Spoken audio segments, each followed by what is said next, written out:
Évangile de Jésus-Christ, selon saint Luc 1, 26-38. En ce temps-là, l'ange Gabriel fut envoyé par Dieu dans une ville de Galilée, appelée Nazareth, à une jeune fille vierge, accordée en mariage à un homme de la maison de David, appelé Joseph. Et le nom de la jeune fille était Marie. L'ange entra chez elle et dit : « Je te salue, comblée de grâce. Le Seigneur est avec toi. » À cette parole, elle fut toute bouleversée, et elle se demandait ce que pouvait signifier cette salutation. L'ange lui dit alors : « Sois sans crainte, Marie, car tu as trouvé grâce auprès de Dieu. Voici que tu vas concevoir et enfanter un fils. Tu lui donneras le nom de Jésus. Il sera grand, il sera appelé Fils du Très-Haut. Le Seigneur Dieu lui donnera le trône de David son père. Il régnera pour toujours sur la maison de Jacob, et son règne n'aura pas de fin. » Marie dit à l'ange : « Comment cela va-t-il se faire, puisque je ne connais pas d'homme ?» L'ange lui répondit : « L'Esprit Saint viendra sur toi, et la puissance du Très-Haut te prendra sous son ombre. C'est pourquoi celui qui va naître sera saint, il sera appelé Fils de Dieu. Or voici que, dans sa vieillesse, Élisabeth, ta parente, a conçu elle aussi un fils et en est à son 6e mois, alors qu'on l'appelait la femme stérile. Car rien n'est impossible à Dieu. » Marie dit alors : « Voici la servante du Seigneur. Que tout m'advienne selon ta parole. » Alors l'ange la quitta. Acclamons la parole de Dieu.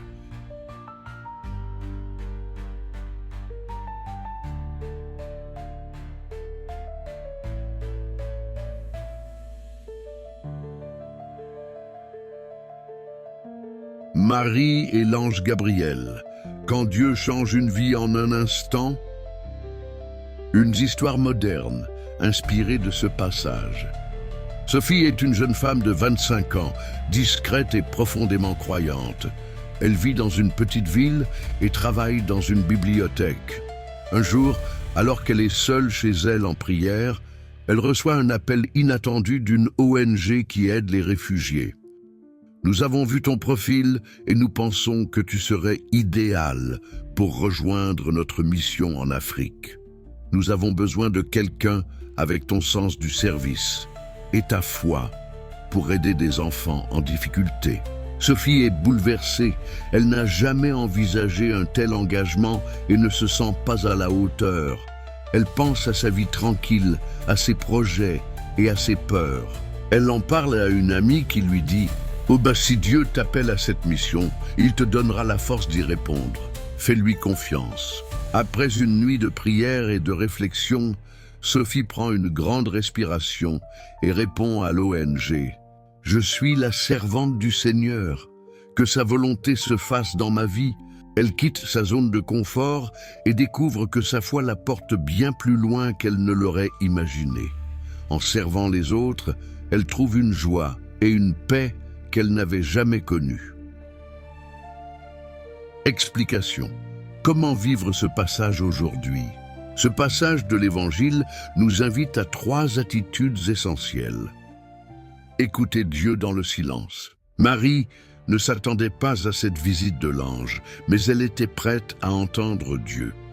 Dans notre monde bruyant, prenons le temps de prier et d'être attentifs aux signes que Dieu nous envoie. Ne pas laisser la peur nous paralyser. Comme Marie, nous avons souvent peur de ce que Dieu nous demande, mais il nous rappelle « Rien n'est impossible à Dieu ». Si nous nous confions à lui, il nous donnera les forces nécessaires. Dire oui avec confiance. Marie ne comprend pas tout, mais elle fait confiance.